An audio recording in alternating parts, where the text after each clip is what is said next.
So why aren't we creating the perfect win-win? Why aren't clients making the best choice? Now, this could be a number of different factors. A lot of time, clients don't see the value of your service. They always see the cost, but they don't see the value, or they seldomly see the true value.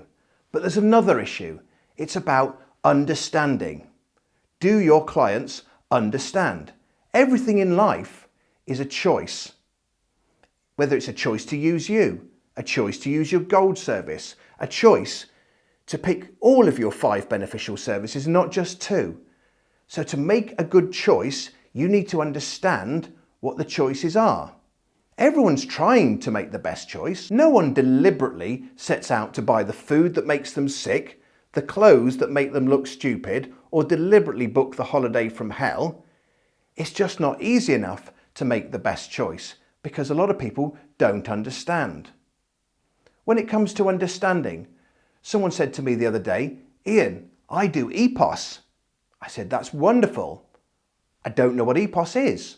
He said, "It's electronic point of sale." I said, "That's wonderful. But I don't know what electronic point of sale is." Someone the other day to one of my friends was talking in a networking group. He said, "You already know what I do, but I sort out drains." And for 5 minutes, this person said that she was sorting out drains. It wasn't till she started questioning her later on and said, "Do you mean like drain hole covers, manhole covers?" She went, "No, like colostomy bag drains." Someone said to me the other day, he said, "I do PPC, pay-per-click." But it wasn't pay per click. He explained it like pay-per-click. I thought it was something to do with Word documents. Where else can understanding go wrong?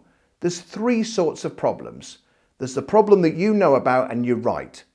There's the problem you know about and you're not right because there's something far more fundamental. And there's a problem that you don't even realize you have. Then it comes to understanding solutions. If we want someone to understand the solution we're giving them, we check their understanding by saying, "Does that make sense? Do you understand?"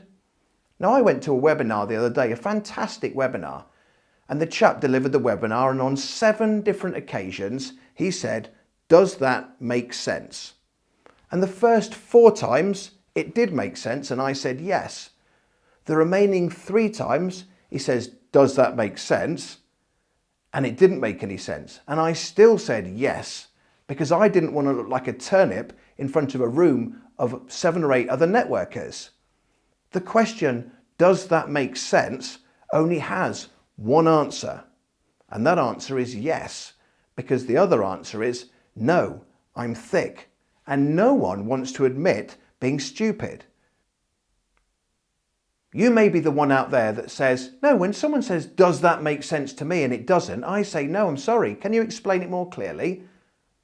And that person may explain it clearly for a moment, but very quickly it gets far too complicated again. And then they say the even more moronic question, "Does that make sense now?"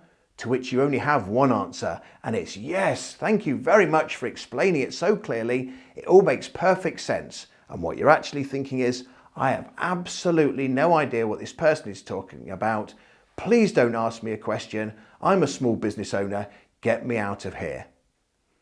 So the question, "Does that make sense?" doesn't make any sense. Oh, Ian, I'd ask a different question. I say, "Have I explained it clearly?" So now I have to say, "No, you haven't explained it clearly," or "No, I'm thick." If you say, "Do you have any questions?" once again, either I say, 1, I wasn't listening, or 2, I'm thick. So no one wants to admit stupidity. So any question to check the person's understanding is totally flawed. But I'm going to show you how you get around that problem.